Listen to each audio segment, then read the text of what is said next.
race to the last drop. Are you gonna blow your head off? Take good aim and don't forget to duck.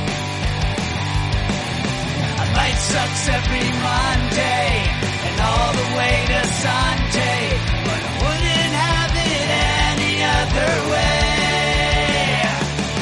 I don't care how you're doing, what's up or how's it hanging. I'd like to buy this world one last drink. Life sucks all of the time, stick it up your sunshine, and then you'll see the clouds every day. And then you'll see the clouds every day. And then you'll see the clouds every day.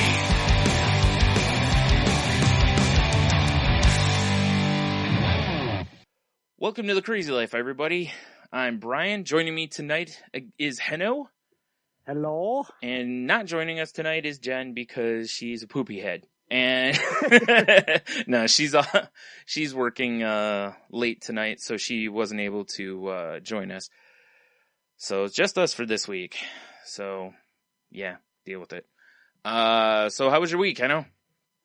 It's been not so great. Not so great. Well, let's just say it started not so great, but it became great. Okay. Just from the standpoint of when you have something that comes out of the blue and gets you, but you get through it. Okay, fair enough. And you walk out of it and you go, all right, I got through that, and I got through it pretty darn quick, you know? Yeah. So in that regard, it's been good. But it's funny you're talking about the whole being congested. I'm going to be like super sniffly, everybody. Yeah, so, I am a little bit too. Oh man, on Friday I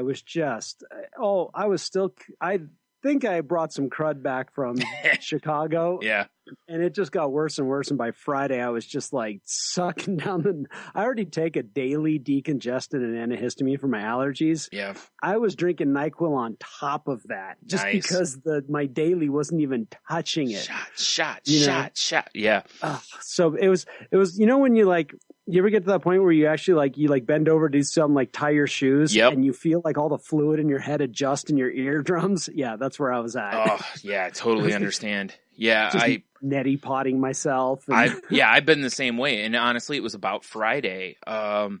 We have had the way the weather's been here. It has been like, it was like 60, then 70. Then the next day it was, a rain system came through, and then it was like 40. Then it was like back to 60, rain. Like today it was 65, I think. Tomorrow it's supposed to be around the same. Then it's supposed to be 40-ish again, I think. It's like 2 days really warm, then rain, 2 cold days, 2 warm days. It's just up, down, and oh man, it's brutal. And for 5 days, I've had a headache that usually I get really bad sinus pressure, you know? And I've mentioned on here, I have, migraines, and I get like cluster headaches.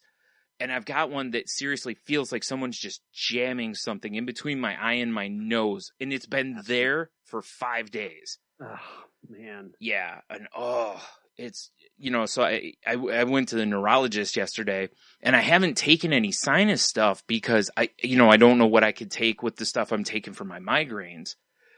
And he was like, oh, okay. And he told me what I could take. And, so last night, as soon as I get out of there, I'm like, swing by the pharmacy and, I can't take a whole lot decongestant wise because I'm, first of all, high blood pressure. So I have to be careful of that. Right. Yeah. And so I get some stuff, and man, it's just not touching it. It's just not touching it at all. So I'm like you, using the neti pot. I'm pretty much just holding my head over the sink and just constantly dumping water through my face. It's a blast. I highly recommend it. And I was just like, well, at least when I like guzzle down some NyQuil, it like makes me loopy and I fall asleep at least, so I can time warp a couple of hours. Right. Yeah. But then I just feel woozy afterwards, and it's just, yeah. And I was like trying to get my taxes done. Mm-hmm. And I'm like, I was so close. I'm like, I can get this done. And Seriously. Just take some NyQuil. That'd be good for doing your taxes. I hit the e-file. It's off. I'm stoked. I'm feeling great. I'm looking down at it. And all of a sudden I'm like, what did you just do? Like, I've been looking at this thing for days and I never picked up that I'd done something wrong. Oh. Until I was done. And I'm like, you moron. Oh, that's no good. And I'm like, oh, well, there's nothing. All I can do is now I have to file an amended return. Yeah. Well, I was already going to file an amended one for last year because I screwed something up that I realized. And I'm like, I might as well just throw up a giant flag and say, hey, audit me. Yep. I'm a moron. So then I'm like, now I'm having to figure out all the amended stuff. And I'm just beating myself. I just feel like I'm having all the anxiety in the world building up. Yeah. It's all there. And I'm like, okay, this is it. And there was a couple periods where I'm like, nope, this is bad. I can't explain this because when you amend it, you have an opportunity to explain to whoever reads it why you're doing it. And I had a legitimate reason for doing it, but I'm like, yeah, it's right on this questionable line. So I was thinking about that for a while until I finally came up with a way I was going to do it. And I'm like, okay, I have a plan. I just take my time, put it together. And then the other thing happened is when I realized I screwed something up, it changed everything from me suddenly owing a lot of money, and I'm like, okay, I wasn't expecting that either. Like, right. There's a little more anxiety. And so, sure, I had just some things going, but like once again, it's just like that. Okay. Get past that part, move to, that's all I can do is fix it. And get back. And I've been like, because I wasn't feeling well last week, I've done no gym. I've had no motivation for it. And, when your head's stuffed, it's like, I don't know how I totally know people that go and jump on the treadmill. Yeah. I don't know how you do that stuff. It's like, I'm like, give me the freaking ice cream, I've seen people out running with like toilet paper stuck up their nose. And I don't know how they can do it. And by that, I mean, like, I don't know how you can breathe. Like your mouth breathing, and I don't know how you can actually get. I don't know how you get a good breathing pattern going.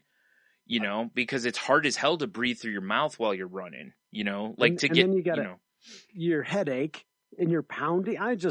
Forget it. Yeah. Like I don't and I'm of that school where it's like heal, get better. Yeah, I'm not going to get too crazy on my diet stuff. Yeah. I was just like, it's like the gym will be there, in a week. Exactly. Yeah. And it was just a reminder for myself that it's like, hey, you're not feeling well. Don't push it. Just get yourself healthy. Like you said, it'll all be there. I can get back on track. Yeah. I've done this before. No, it's not going to be easy, but I'll be able to do it, Right. So, but here's the crazy thing. It was actually quite normal. On Monday, I woke up and I was heading to work and I suddenly had a ton of fear and anxiety over what happened a week ago. Right. Right. And so, last week it was a bit of a, catharsis. It was a bit of a, an unloading. It was I was in a place of, finally I can say this stuff. There's some gratitude. Yeah, it was uncomfortable. And you're serious, some change is going to happen here, but man, between just, not feeling well and screwing up on a couple things, all of a sudden I felt the load. Yeah. I mean, I felt the burden. Like it was just like, I'm scared, I am freaked. So I get to work and luckily my boss was gone for a couple of days. I hadn't realized that. I'd read this email wrong. So he was gone. One guy called in sick. Another one of our employees hurt his neck really bad. And it's literally, and then our front desk girl and rental coordinator, her brother's in the hospital, so she wanted to go see him. And it's literally just me and the general manager. Mm. And I'm like, I was really in my head. And, I've shared a few weeks ago or maybe a month ago where I had this day where I realized I'm not in my head that much anymore, Mm-hmm. And remember I said, I don't know how long this is going to last. You right? put it out there and gave weight to it, right? Yeah, and it's inevitable. Life is going to life me. Absolutely. Right? Yeah, exactly. It's not that you were, borrowing worry or any of that garbage. Yeah, you're right. Life is going to life you at some point. Yeah. Yeah. It's not being negative. It's just going to happen. Sure. It's just, exactly. Mm-hmm. And I feel like I've respected this clear headspace, right? Mm-hmm. Going on vacation and going and being in Chicago, I was in every moment that I could be in, whether it was I was excited to do something or I felt like doing nothing. Yeah. I was in every moment. And you certainly were. Yeah, you and I especially. I don't know. Because I can speak for us because we talked enough about it. That we both were certainly trying as hard as we could to do both things. Yeah, and it was okay. It was I feel like I've respected this great headspace. I came back with a huge amount of gratitude. I really felt good. And so, it caught me off guard because it was such a shift all of a sudden, and because I've done a lot of work to not have these kind of shifts. This used to happen a lot more often to me. So I get into work and, one thing that started to hit me is I had a feeling that I couldn't quite shake. It was, I didn't know what it was. It was really, I felt sad. Like I had it was like I had a sense of dread, but not for something bad was going to happen. There was a sense of something I couldn't figure out, and I knew I wasn't myself. And I went to talk to my general manager. I just said, "Hey, I just want to let you know, since it's just the two of us, if I seem a little off, it's because I am. Yeah. Like this last week has finally got to me." Yeah. And, and he right away was like, "Hey, you don't need to tell me anything." I'm like, "No, but I wanted to let you know that you don't feel like something's going on." And John and my general manager looks at me and says, "I feel the same way too." Yeah. This whole thing is getting to him too. Yeah. And I was like, all right, well, I want to get out of this. So what I realized is I felt a large amount of shame because when I did that interview last week, I had expressed the fact that I never felt like I couldn't go talk to my general manager. He's always been an open book, and that I've never felt like I couldn't go talk to our board president. He's a very nice man, I don't think there isn't anything I could go say to Lee Ray. And I realized a bunch of stuff happened to my fellow employees and I never said anything. And I never said anything because I was afraid of what might happen to me as a result. Right. And that's normal in bummer work situations. Yeah. Where there's a petty tyrant or a full on tyrant, whatever it is, we're afraid of being retaliated against. And I guess it just finally hit me like I really felt shame that I did not stand up for people who were in less of a position to stand up for themselves out of my own self-centered fear. Yeah, I could see that. Sure. And it's weird. It's something that this is a direct result of trying to change how I live my life, to be less selfish, to actually try to think of others, to be of service to others. Yeah. So how much of service have I am to others when I see someone get worked over and I say nothing? So I was like, okay, I have to do something, because that's what I've just learned is there's always a way to get past these things. The first thing I did is I actually contacted, because I thought it was good information. Because the fact of the matter is the reason I never said anything is because of fear of retaliation. And that's relevant to what's been going on. So I got a hold of this HR investigator and I sent her an email about this. And I was real honest. I just said, I'm really ashamed of this. This is not who I want to be. Mm-hmm. I want to be the guy that stands up for somebody and says, no, this is not how we do it. Yeah. Right. We respect each other. Right. And she was great. She responded back a little while later and said, hey, don't beat yourself up. This stuff's all going to get resolved. Just don't beat yourself up. And I'm like, I was like, I didn't respond back because I didn't feel it was necessary, but I just thought to myself, thank you. I don't need to beat myself up. And I said, hopefully I'll have a chance to make amends. Yeah. If I have to, I don't know, but I'll do some work on it. And then from there, I went back into this, I slowly had my feeling of faith is really how I look at it is this faith that everything's going to work out in whatever way it's going to work out. And all I can do is deal with what's right in front of me. And that's today's job. Yeah, absolutely. Yeah.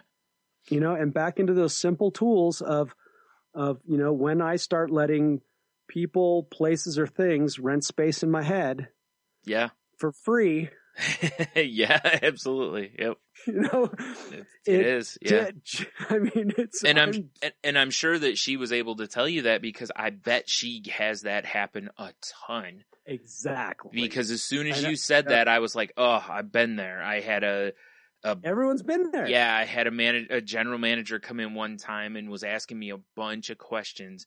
And I was like, and I'm trying to figure out what they're trying to get, like, what are you trying to get out of me?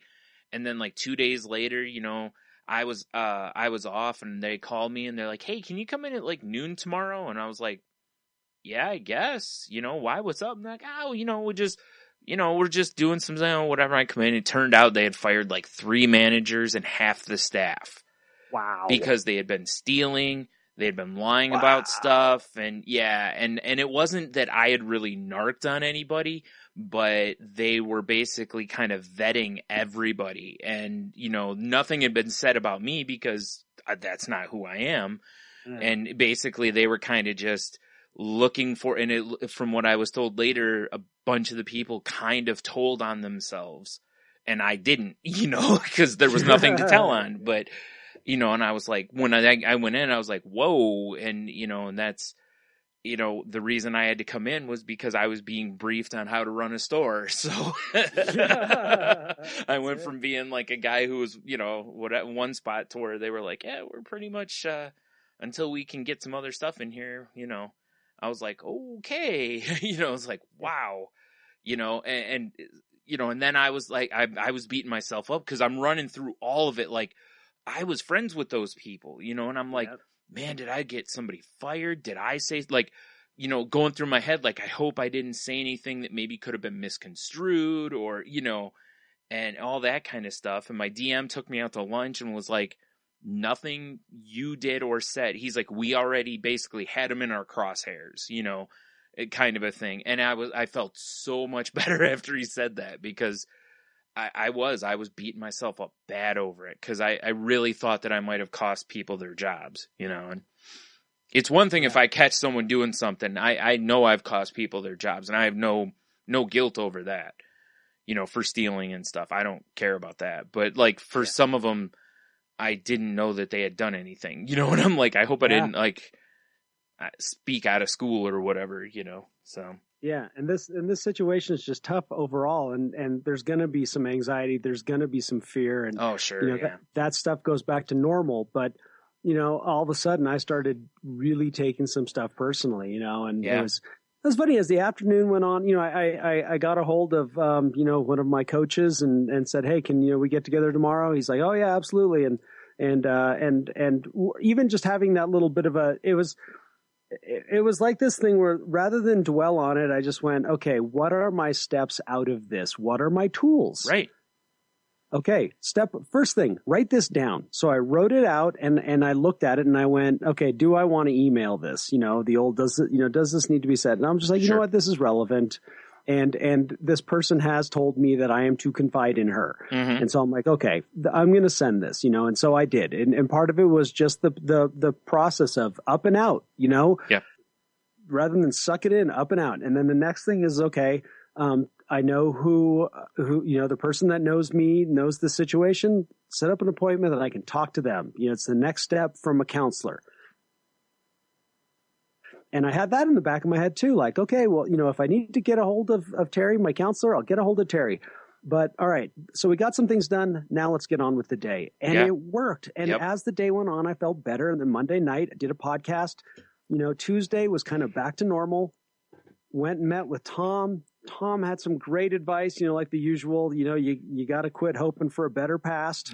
Right. Always true. Always true. No doubt.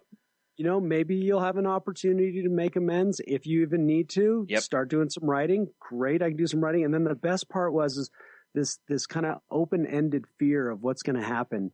And he said at the end, he says, no matter what path you end up going down, no matter what happens, they're all blessings if you want them to be. Yeah, I could say, yeah. I think we talked about that once before, didn't we? Like how you can, you can take anything and it's either a point of learning, or I can't remember how we framed it at the time, but it was, that same concept, yeah. If you want to turn it around into something positive, because even the thing that seems horrible at first, like that whole thing of like the girl that breaks up with you and you're just like, or the job you get fired from, that you're just miserable for a year and then you end up with a better job, or you end up meeting someone that you even are more, compatible with. Yeah. They become blessings. And so, but the part that really hit with me is that, and he said this, try not to put more judgment on one than the other. And I'm like, you know what? We do that. Yeah. We sit there and we weigh the options. We sit there and go, okay, what could possibly happen? Well, these 3 things could happen. Which of the 3 things do I want to happen more? Yeah, that's true. Well, how do I know that's going to be the better one? Yeah, you don't. Absolutely not. I might get it and go, yeah, I got the one I wanted. And then 2 months later be like, oh, this sucks.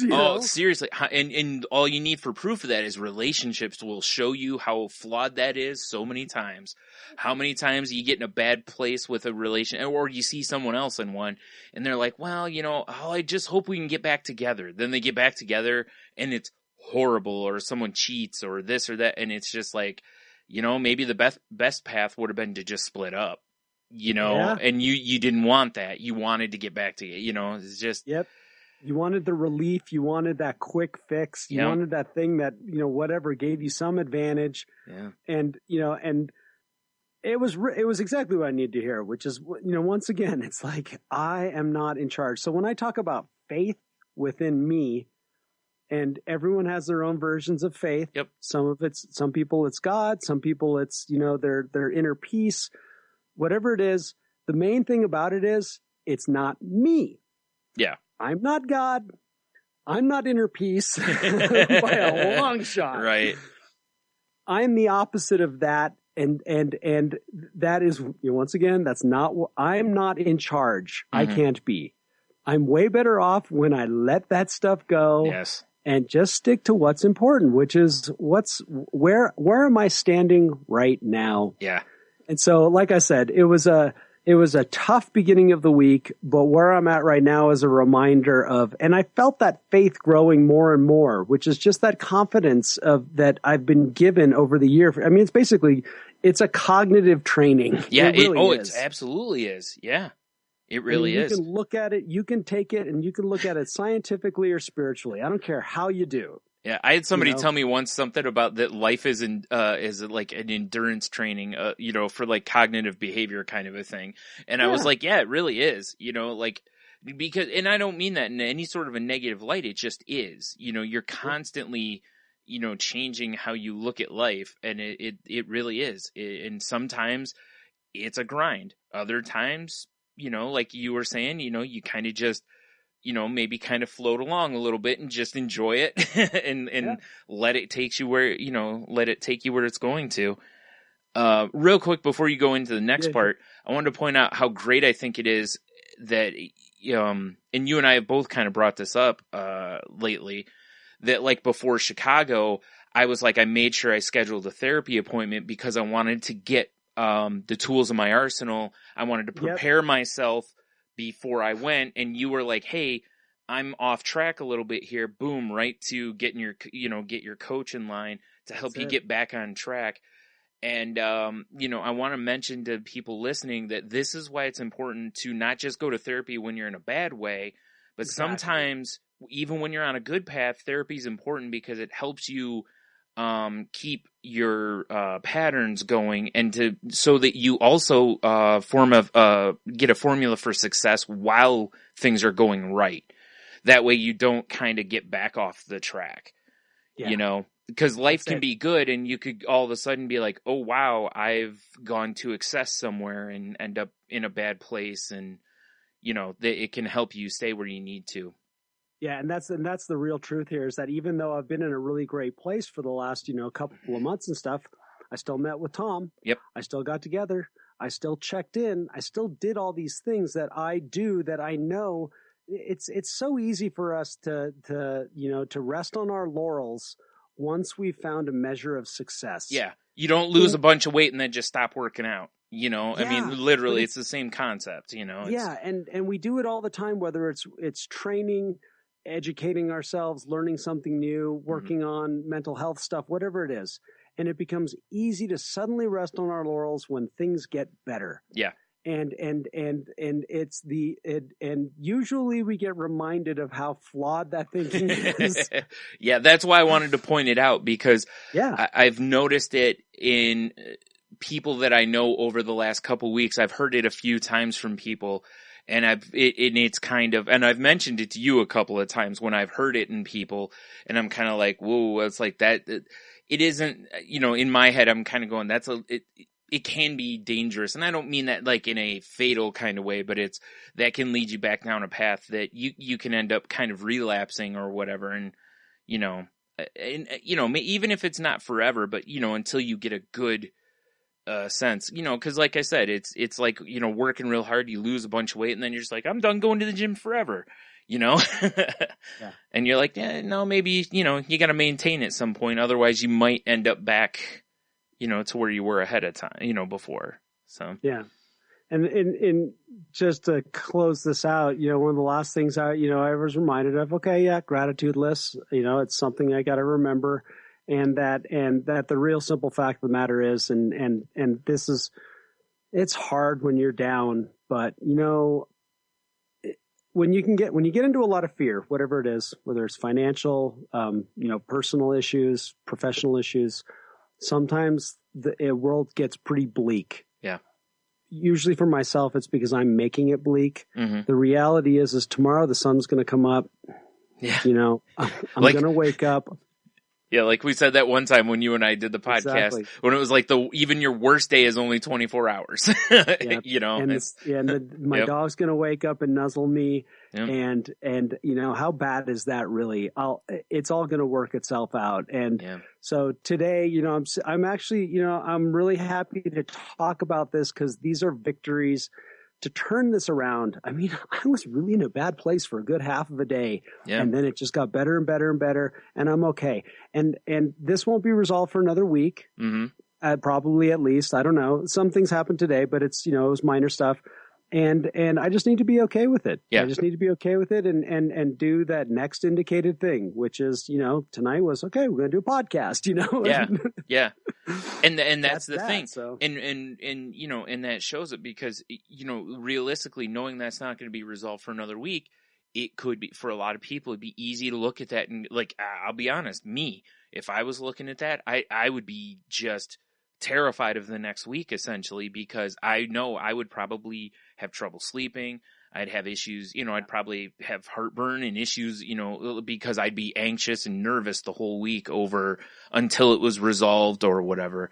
And, you know, that's what takes the work that's why this stuff is so important to keep, putting into place. And like you said, you've seen yourself succeed. So, you know, you get the coach, he reminds you of, hey, you know, smacks you in the head and says, hey, you know, you got this. And then you're like, yeah, you know what? I do have this. And then, you know, Yeah. You know, and now I see it in my general, and this is the hard part, is I see my general manager, and today I shared some things with him because, you know, it's helped me, maybe it'll help him. And he shared some things that he's been noticed, you know, that he's been learning, but he said today, he's like, I am so in my head right now. Yeah. He just said it. And this is the one thing that I've learned from my own experience. There's a big difference between knowledge of the tools and living the tools. Oh, for sure. And that goes for so much stuff. You know, Yeah. walking the walk and talking the talk. It's so easy. My brain messes with me. My brain wants me to say, well, you've got the knowledge, so you've got it. Yep. No. Yeah. No. Right. I've convinced myself. Right. That's what I was telling my therapist at one time when I'm like, I have for years considered myself a very logical person. And it's like, I read stuff when I go, this is happening to me and I don't understand it. The first thing I do is look it up. That's the way I've been for my whole life. Look it up to try to understand it better. And the problem with that is I've learned a lot in my life, but that doesn't necessarily mean I've applied it to my life, you know, and as a result, it makes it to where, you know, my brain is going, you know, like, come on, man, you got it. Like, you know this, why are you doing this? And then there's the other part of my brain that's kind of going, I don't know why, you know, basically it's like, you know, and it is that internal struggle that you can't, you know, there's the doubt and there's the confidence. And for some reason, it isn't an even fight, you know, and it's skewed the wrong way currently, you know, in the work, hopefully will get me to skew it the opposite way, you know? Yeah. And this is the part where, you know, you can't be too smart for your own good. Oh, for sure. Really, that's why we use terms like keep it simple, stupid, and dummy down and all that stuff. It's like, it's true because I can logic, I can think, you know, and that's why usually that, you know, this idea of pain being a touchstone of growth is because that's typically when our brains are no longer working and we're fully in emotion. And we're just either so scared or so I like to say, you know, beaten to a state of reasonableness, you know, whatever you want to call it. You know, those were usually, and what I've done today, what I realized is, and this is, you know, the one thing that just made me laugh out of all this. Here I am beating myself up over not looking out for other people. Here I am, you know, talking about, you know, what faith in my heart. And I'm like, I've become a freaking goo-goo liberal. What the hell happened to me, you know? Yeah, well, but you know what? That's what for me, what I've realized is change happens when, you know, when I get to the, you know, for the heart of the matter. And it's an inside job. Yeah. Growth in no matter what it is an inside job. And when I have to be in tune with myself. Yeah. And what I've changed a lot, you know, and I just need to accept this and kind of go, hey, you know, you're a different guy now. Yeah. It's you know, it's funny because, you know, like I catch myself doing and saying things to people now that I'm just like, that I'm stopping going, like, I say things to people that I'm like, you don't do this to you don't apply this to yourself. Why? And I know, like, I listened to a podcast called Wrestling with Depression, and I brought it up before on here that it's a pretty good podcast. And, one of the things I love on there is, you know, the guy, Marty DeRosa he was talking with a friend of his, and she was like, you know, she's like, it's amazing how, you know, you're supposed to talk basically to yourself the way you would talk to a friend. Like if a friend came to you and said, hey, I'm having this, and this, you wouldn't go, you know, like, you're worthless, you're stupid, you're blah, blah, you know, you wouldn't do it. Well, you might, like, you know, but, you know, that'd make you a terrible person. But, you know what I mean? Like, if you came to me and were like, hey, I'm depressed, I'm feeling suicidal and all this, I wouldn't go, wow, you suck, you're terrible, you're worthless, you know, so why do I do it to myself? Yeah. And it's so true, you know, and it's like, it's weird though, cause I hear myself telling other people, like, quit worrying about what other people do. All you can worry about is what you can control.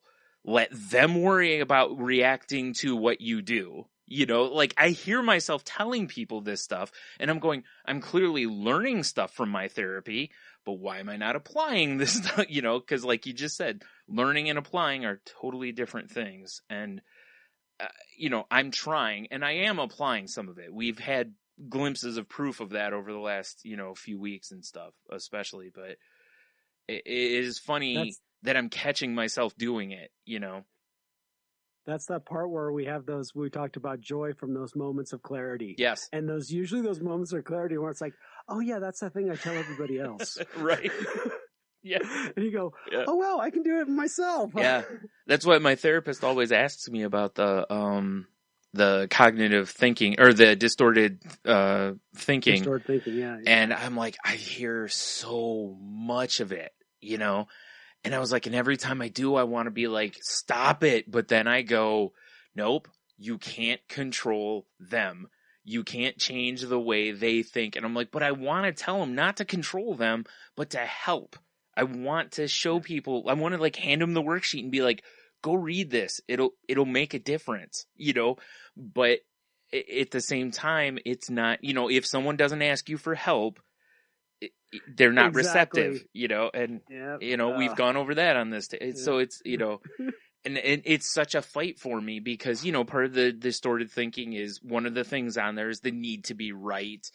It's stuff like that. So there's so many angles that I'm fighting through, it's like wading through a big crowd, and like on the other side of the room is where you're trying to get, and you're like, hey, and just, you're just fighting through, but you can see the other side, and that's the whole goal is as long as you can see the other side, you just keep, throwing elbows to get through, and eventually you hope you'll get there, I don't know, whatever. That's probably a terrible analogy, but whatever. I like it. I like using terminology like when I first got sober, these ideas like spiritual warrior. Yeah. Just to kind of juxtapose these elements of like, peacefulness, but yet, we're in a battle. You know?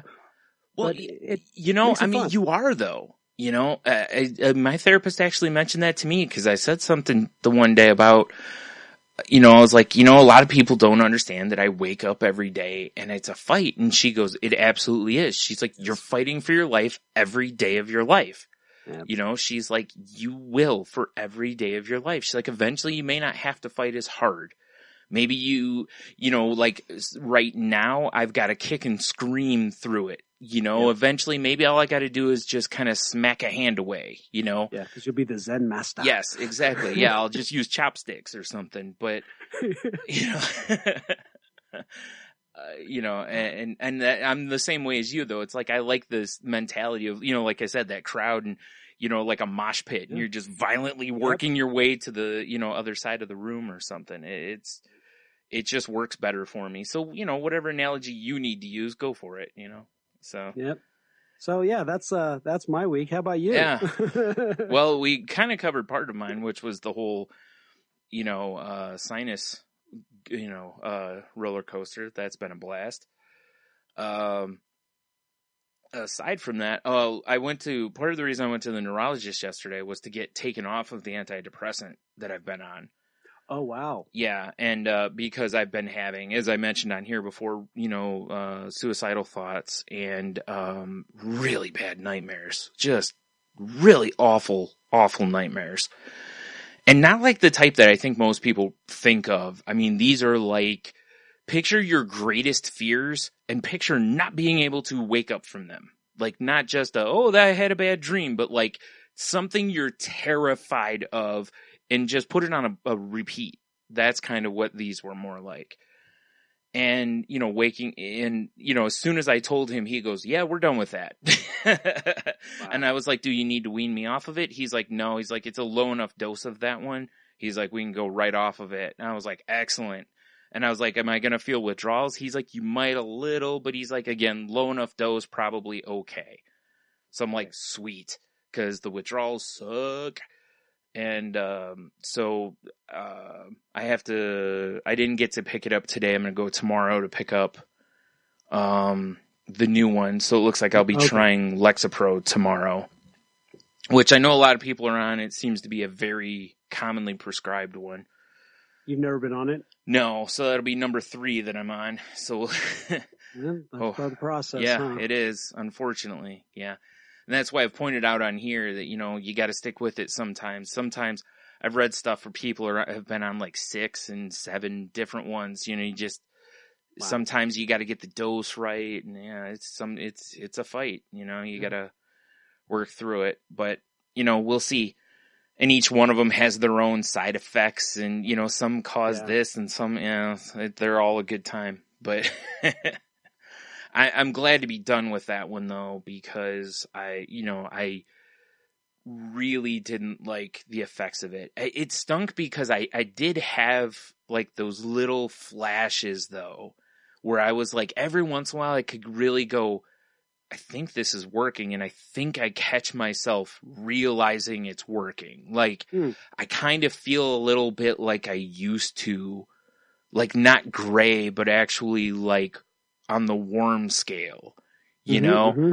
And it's unfortunate that, the downfall or the bad sides of it were so severe, you know, that it's not worth it, you know. So but yeah, so we'll see how that goes. I'm really trying to think if I've done anything else here. No, that's about it. It's been a pretty late week, other than, you know, just the you know, podcasting and such. And realizing that, oh boy, us coming back from Chicago, I ridiculously behind on podcasts. Actually, I do have one story. It was, I was in a store, was it yesterday or the day before? I don't remember. And it actually pertains more to this than the other podcast I do, but I'm going to tell it on both because it kind of fits both. I heard a woman tell... Oh, this one, yes. Yeah, I heard a woman tell a girl that was about 13, I'm guessing. She's young teenage range. And the girl was standing there, and she was just standing there, but she just didn't... She really wasn't doing anything, but she just kind of looked like meh, you know? And I don't mean any sort of a... It wasn't in any sort of a judgmental way. It wasn't the typical teenager meh. It was just, she was just kind of just looked melancholy, you know? Mm-hmm. And this woman looks at this girl and goes, oh, geez, I'm trying to think. I want to get the wording right, but it'll take me forever. I got to pull it. Oh, you know what? I can pull it up.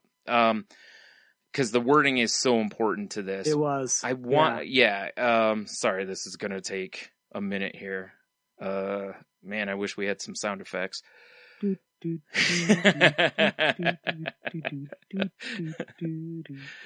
we go.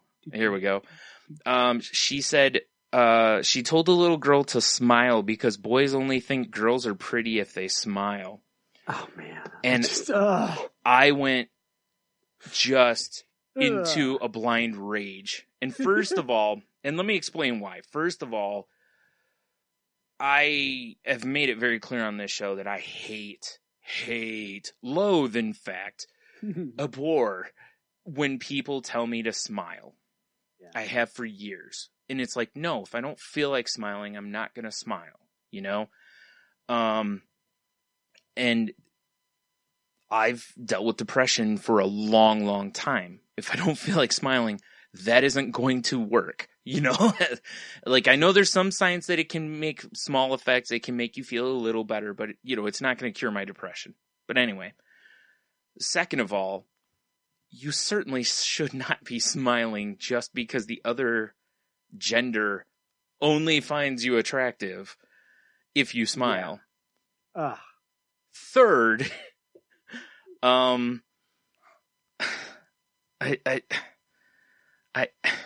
it just made me so mad. I can't even remember what the third point was. I had to stop because I totally forgot now. But why would you tell somebody that? Like, what? If you wanted to, you know, and don't get me wrong. Like, if you said smile because you have a pretty smile, I'd have a little less of an issue. I still don't like people. I don't like that whole smile thing. I just don't like people that go around telling everybody to smile. If you feel like smiling, you'll smile. We all as humans tend to do that. You know, some people don't smile. I'm not a big smiler. I smirk, honestly. If you spend any time around me, you realize I laugh or I smirk more than I smile. I'm just not a smiler. You know, and there are a lot of people like me. Some people don't smile a lot because they have, you know, they're embarrassed of their teeth. You know, there's all these reasons. But to go to this to this girl and to tell her that she should smile because boys only find girls attractive. Oh, that was my third one. The third thing is that's not even a true statement. If I see a girl smirk or sneer, I'm way more attracted than a girl who smiles. And I know I'm not alone on that. But anyway. Yeah, a nice eye roll with a smirk. Boom. Hot. Right? See? Exactly. Anyway, but, you know, that's a whole different thing. It just made me so mad. And I just got into a verbal disagreement with this woman in the store. That you actually got into it with her. It made me so mad. And I just was like, how dare you say that to her? Yeah. Like, And because it wasn't like her mom. If it was her mom, I wouldn't have said a word because really it's like, it's not my business.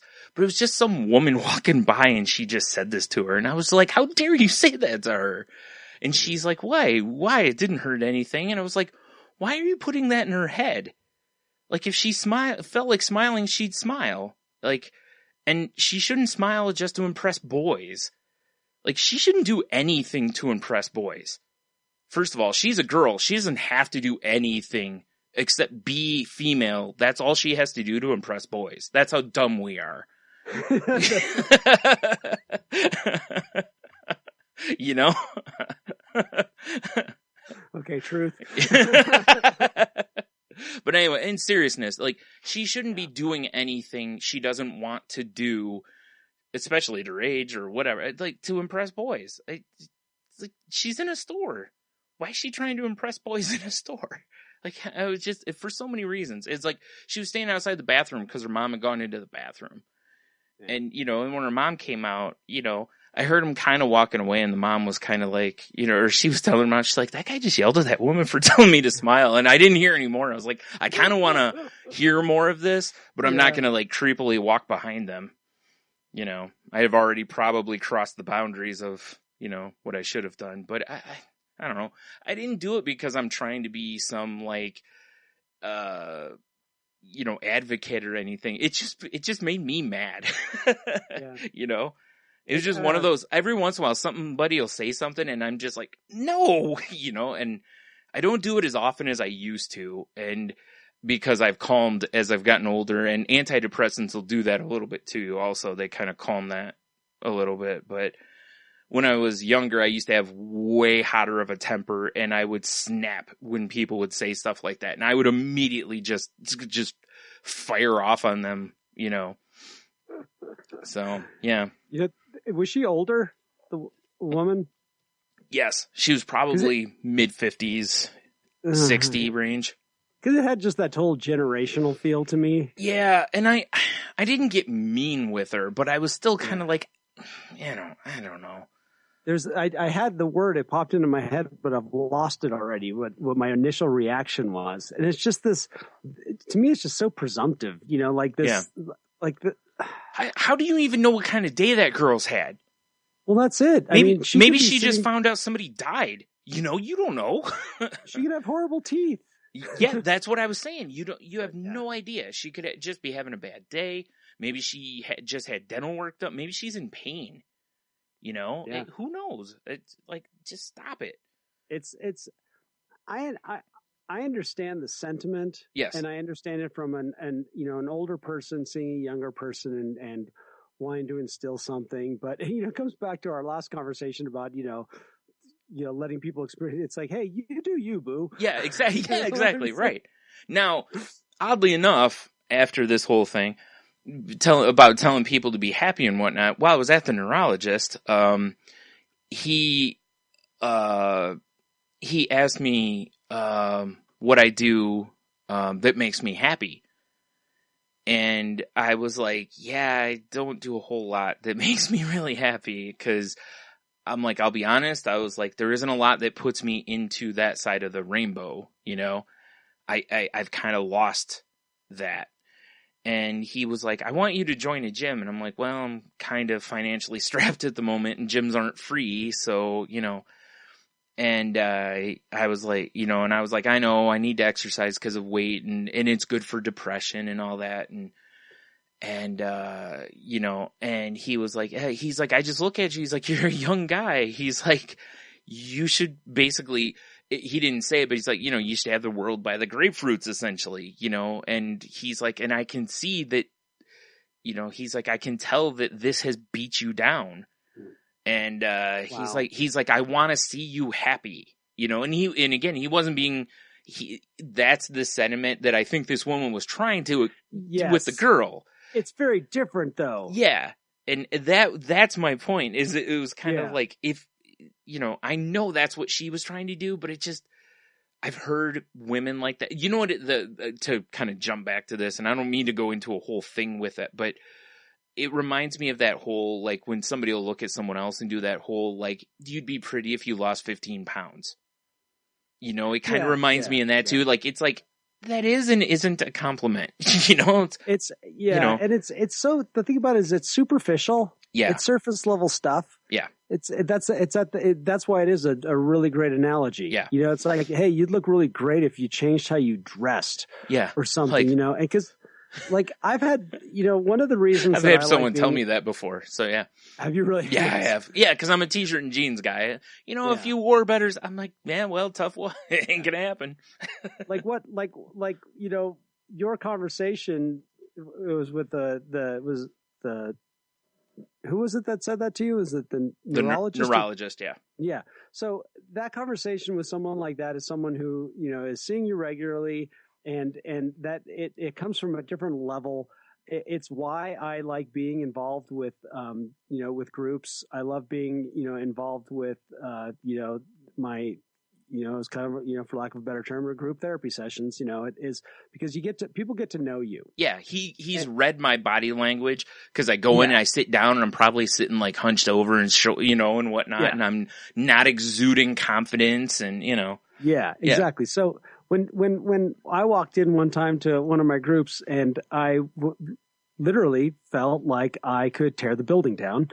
And my friend Stephanie looked over at me and said, "So, Hannah, what's going on? You look like you could tear this whole building down." You know, like she knew instantly I wasn't in my usual self. Mm-hmm. That is a different level than, you know, because I've had people say stuff like that to me before too, and I've just looked at them and just like, who the hell do you think you are? I know, right? Do you know, honestly, I think part of the reason I said something to the woman was because I used to have people tell me that all the time was, you know, oh, smile, all this. And I never said anything to them. And I think it was kind of that, like, that was my way of, time traveling and standing up for myself when I was a teenager, you know, it was, because I didn't do that. And I really wish I would have done that because, yeah. And it wasn't that people are being mean or rude. It's just, it's like we've said on the show before. A lot of times people, they want to help, but they don't understand that what they're doing does not help. That it, like you said, it's superficial stuff. And it's like, okay, I smiled. Now what? So what? Yeah, and that's the thing. There's an arrogance to it, and it's also you're taking somebody's outside and making a judgment on their inside based on it, and you have no clue. Yeah. It's that same thing with trying to fix somebody, and that's what, you know, I know you're kind of referring to is where, well, why don't you just do this? Yeah. Well, when I feel like that, I do this, and it's like, thanks. Right. I mean, seriously, like you haven't listened to me. What if that girl had been like, I just found out my dad died? You know, I mean, how much of a jerk is that woman going to feel like at that point, you know? Like, you know, it's like, oh, I'm really sorry, you know? Or even if it wasn't something that bad, you know, it's, you know, like, hey, you know, I've got a bad headache. Well. Yeah, I'm thinking about something, whatever. Yeah. You know, like there's days where, I mean, I've literally had somebody say that kind of stuff to me and I just look at them twice because I'm like, why do you say I'm not happy right now? Just because I'm in thought, just because I'm, you know, whatever, maybe something just happened. It's like I'm not happy. Yeah. I'm not like, somehow that's going to make it that way. And yeah, I get that. I think those are good lessons to look at. It's like, okay, yeah, remind me, don't do that to somebody. You know, like, that's how I look at it. It's like, you know, okay. And that's the thing is I try really hard not to be that way because I know it's coming from a good place. I know people are trying to be nice. They're trying to make the world a better place. They want people to be happy, and that's fine. It's kind of like, you know, I wrote a blog at one point that kind of goes into how people will ask you, how are you? Yes. You know, and most of the time when people ask, they aren't interested in the answer. Right? I've gone over it on the show before. You know, if you want to read it, there's a link to it, you know, in the show notes. And, you know, a friend of mine reached out and was like, hey, you know, when I ask you that, I mean it. And I know she does, you know, and I was like, yeah, I don't mean you. I was like, I'm saying that because really most people, when they ask, they really aren't interested. They want you to say fine, okay, something to that effect, and then move into the rest of the conversation. You know, and it's similar in that aspect in that, she just wants the girl to smile and then they move on about their business. It's not that she doesn't want to get into the psyche of the girl or really delve into that stuff. But I feel like a jerk whenever I write or say this kind of stuff to people, because I feel like I'm attacking something when someone's trying to be good, but it's like, I'm not trying to attack people. I'm trying to get them to change just a little bit, because those actions are really empty gestures, Yep. And it's like, I'd rather that people help with stuff that actually helps. Like with that girl, it's like, I don't know, just maybe just ask her if she's okay. And that's it. That's that's where I went to right away when you brought that up. It's just this idea of like, if you really do care, why don't you ask her? It's so quick for us to pass judgment on somebody based on a glance and then just offer some suggestion rather than saying, hey, is something going on? Yeah. And then listen. Yeah. Versus dictate or, I'm the educator now. And that's why if you listen to the Crazy Life theme song, there's a part in it that says, I don't care how you're doing, what's up, or how's it hanging. Right. And that's what that's about. Yeah. It's about this fake sentiment. Yeah. And then it says, I need to be alone. Can't you see? That is from this exact topic. Right. That's what that song is about this idea of like, I don't always feel good. And, it's like the last thing I want to hear is your fake sentiment. Yeah. And that's something that I have, along with the accepting compliments and all that other stuff like that, I've had to work on that. Yes. Now, I will say this from the flip side of it. As a person who, for years and years and years, when people say, how are you doing? I would used to answer with, all right, not too bad. These are things that my responsibility as part of this conversation needs to start being pretty good. Blah, blah, blah. I need to change my framing as well, because no one wants to hear you say the other stuff. And I don't mean that in a no one wants to hear you complain aspect, but it's kind of the, if all I'm going to do is give you those answers, they're not going to ask. And I also need to change my side of it a little bit, because if I'm going to ask them to change something, I also need to change something. So on days when I'm not feeling bad, I need to give a non-negative answer. Does that make sense? Yep. Like if I'm having a good day, don't say not bad, say pretty good. Or, reframe it so that it's not negative. That way they aren't getting negative every time they ask. That makes sense? Yep. That's fair, I think. So that's what I've been trying to do. It's funny is that backfired on me on Monday, but it was a good thing. Yeah. Because I was walking through the garage and I saw someone that works at the health club, and she said, "Hey, how you doing?" I'm like, "I'm doing all right." And Burl is someone that's in recovery. If I say I'm doing all right, mm-hmm. that's not good enough. You know what I mean? Like doing all right means I'm not doing well. Oh, because I get you. Yeah. There's this joke that goes around with people that are, like, especially people that are in AA programs and stuff like that, is like this, like, how you doing? Oh man, I'm doing, I'm feeling like crap, and you unload all the truth. And it's like, oh, you're one of those AAs, aren't you? Right. You don't do this false pretense stuff anymore, right?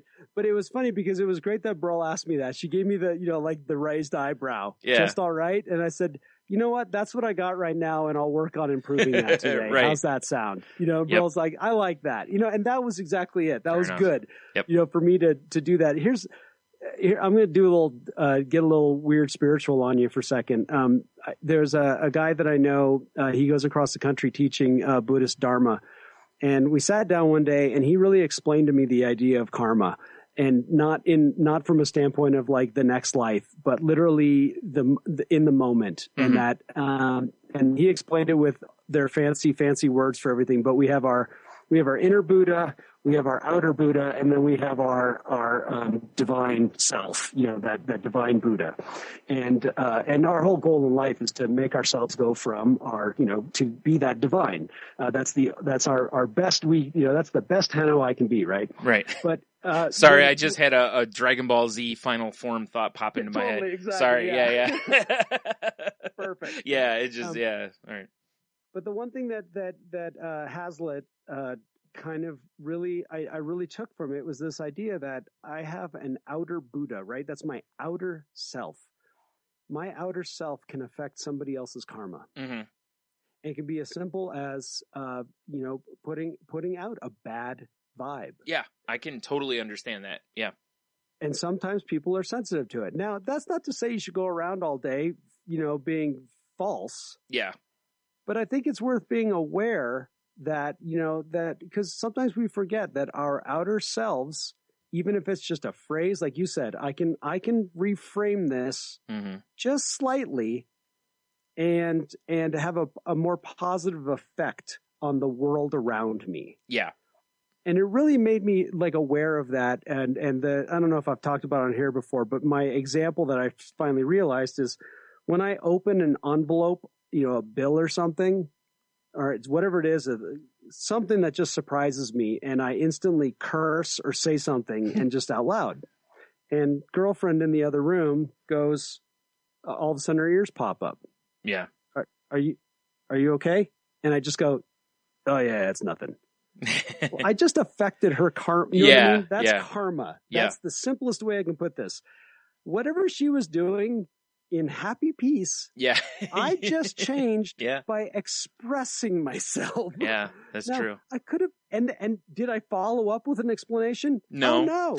I didn't say anything. Yeah, you didn't do anything to try to restore her to that peaceful state. Yeah. You were just like, nah, it's fine. Yeah.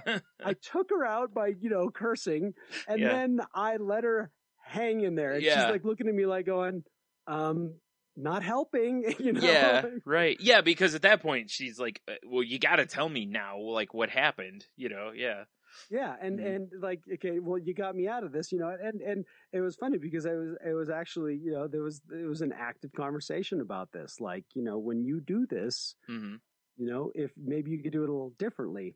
But yeah, it was every time what you do now is just when you open an envelope like that, just yell out, "I love you." You know what? You're not a dumb male that just looks at women. No, see? Yeah. You're brilliant. I know. I'm working on my book. This. Yeah, I'm working on my book right now. You know the secrets. Yeah. You know the secrets of happiness in a relationship. Yeah, despite my crippling awkwardness, I'm next level on this stuff. Yeah. And that's one step below divine.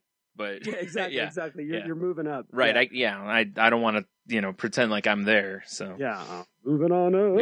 Yeah. But with the compliment thing, the one thing I've worked a lot on is I run into people all the time at work. In Idaho, people will say, good morning, how are you? Mm-hmm. And I've just learned to say, good morning, I'm well, thank you. Yeah. Or how are you? Or something. And I actually do it and I had to train myself to mean it. Yeah. In that moment. Yeah. Now it's funny because I think I've told you before, when I worked at the one video store, I actually had to train myself to quit asking people, because I used to do that. They'd come in. Yeah. And the store, the policy of the company was, as soon as someone comes in, you say hi.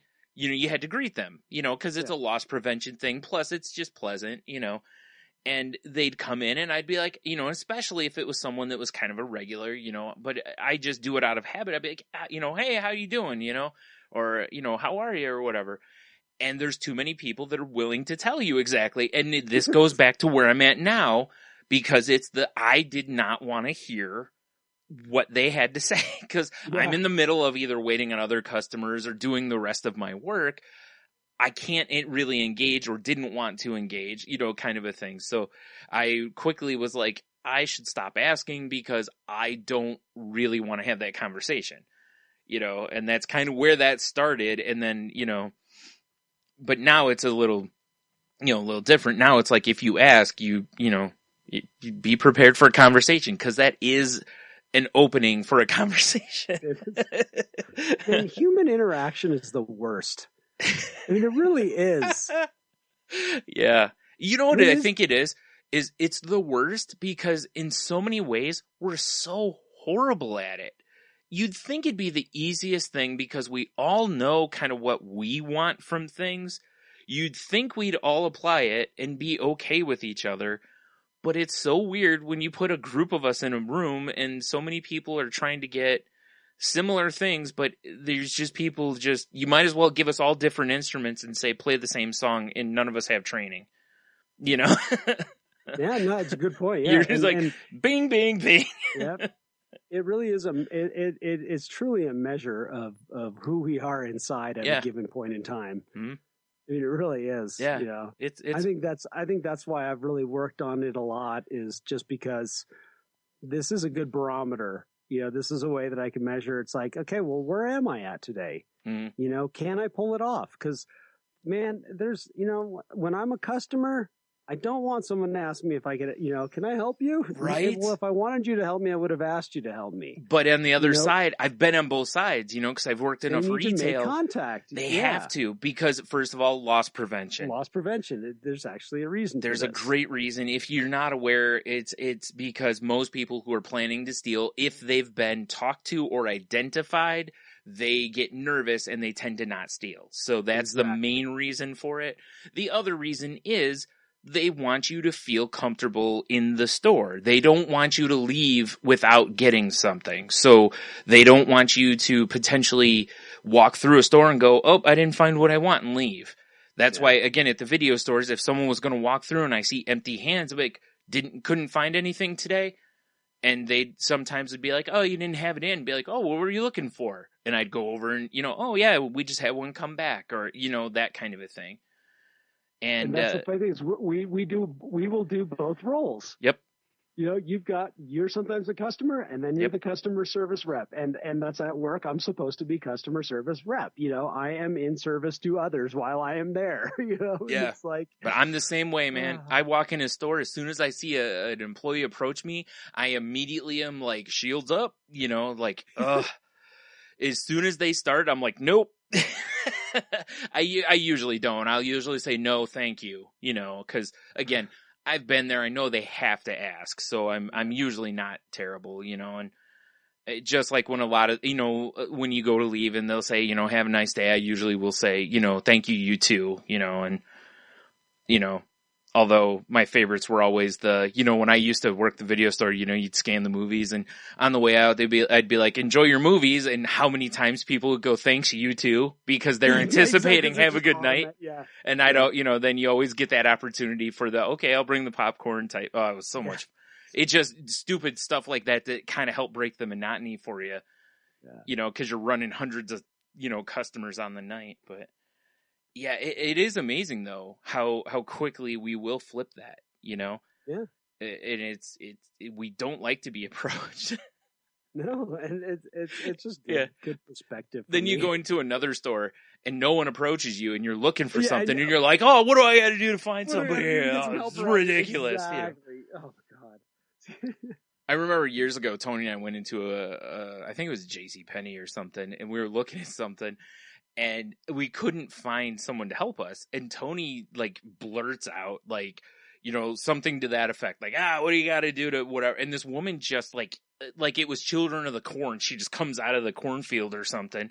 And we're just like, I mean, we both like jumped because she just came out of nowhere and was like, can I help you with something? You know, we were. So, you know, there's that aspect too. I guess you could go for the creepy movie, you know, angle.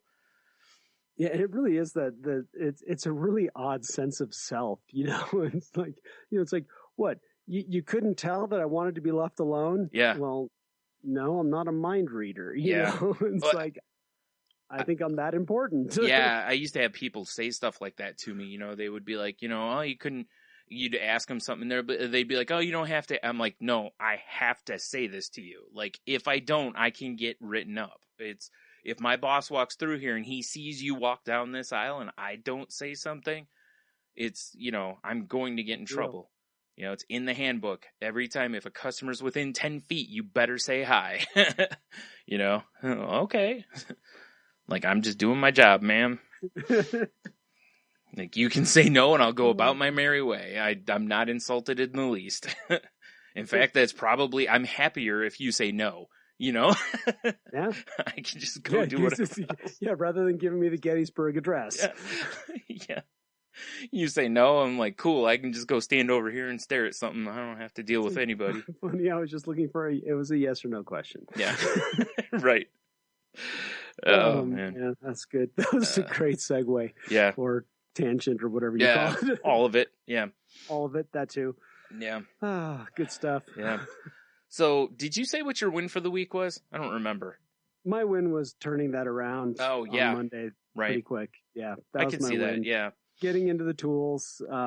Recognizing it too. You know, recognizing where you were and, busting a U-turn as quick as you could there. And just and it was just another reminder. So on Monday night I'll be celebrating 9 years without a drink. Nice. And it's April 4th. That's my day.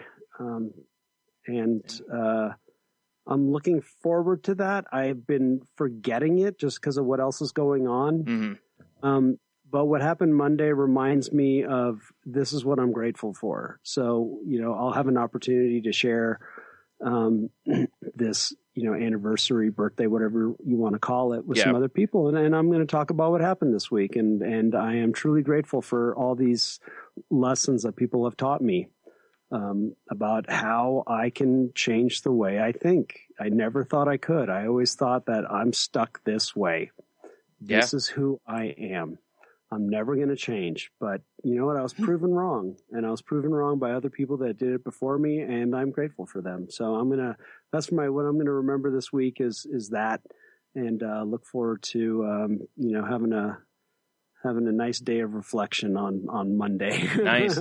You know what's really awesome about what you just said, aside from the fact that it's awesome that you've been able to do all of this and stuff and, is that people listening, even if they're not recovering alcoholics or however it is they identify, if you have mental illness, you can listen to everything you just said and go, I get it, because it's the same thing. It's at one point right where I'm at, where I was a couple years ago or a year ago or 6 months ago, I can look at that and go, I've got a little more hope than I had then, and I had less than I had before, and it's like, that's the thing is I feel like I'm growing a little bit more hope each, every bit of time. And it feels like over time that hopefully it's going to grow enough to where I'm not going to look at it as hope. It's just going to become just life, just normal, part of who you are. Yeah. And it's the same idea. It's, so that's awesome. Like I said, if you're, dealing with anything that, pretty much someone's bringing to the table and listen to this, hell, even if you don't have anything, I think you take something away from that, That's the thing that I was taught early on is, and is a direct reflection of this show, is, we have a choice whether we want to look for the similarities or the differences. Mm-hmm. And I was taught, it's like, you're not going to hear something, you're not everything is going to make sense for you. It's like, take what you can and leave the rest behind. Yeah. It's quite all right. Look for the similarities, not the differences.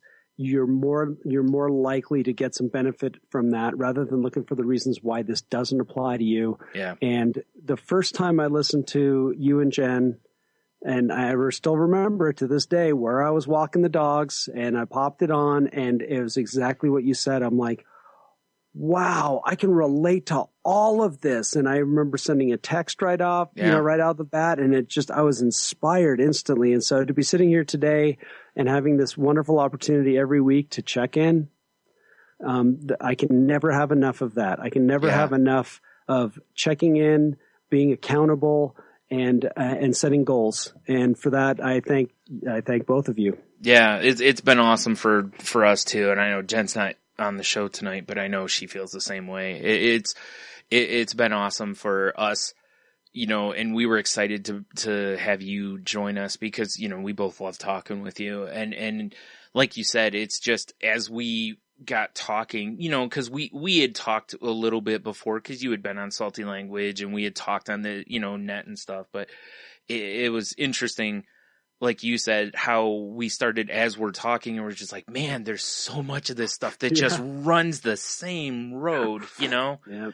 I had never known that before, and I've known other alcoholics, but I never made those parallels. You know, it just never lined up. You know, it's just, and I think it's some of it's got to do with the framing, though.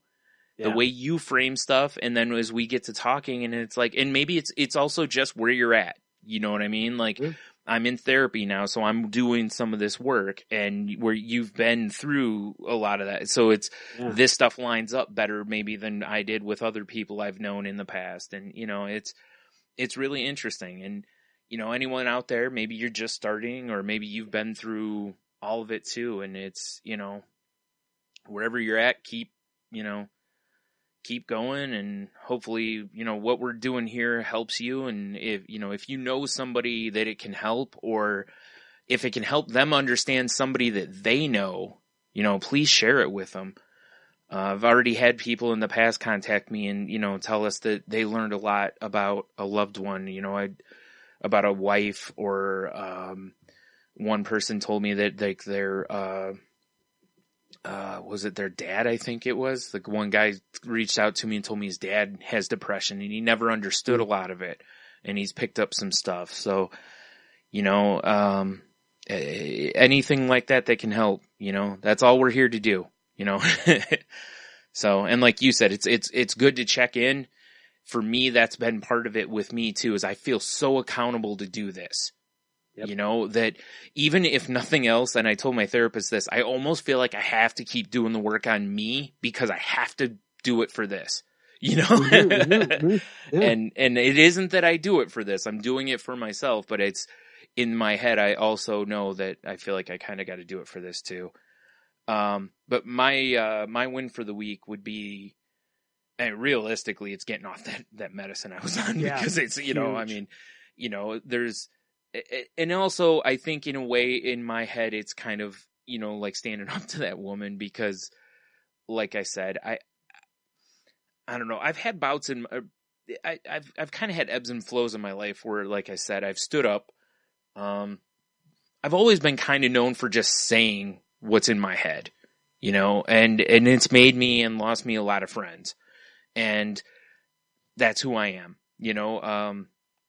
You know, my best friend Tony's wife, you know, described me when we did a thing on Salty Language about, like, if you had to wear a warning sign, what would it be? Yes. And forgive my language, but she said that mine should say, "I'm an asshole, but I won't lie to you." And that is a very good, you know, assessment of me. So is that there are times where I cross lines with people, but I generally am doing it out of a good place. If you're true to yourself, it's okay. Yeah, and I always try to be, you know, that's how I was raised. And like I said, I kind of felt that that's what that was, is I wasn't standing up for that girl necessarily. It was more that I was just like, I just felt that woman was out of place, you know?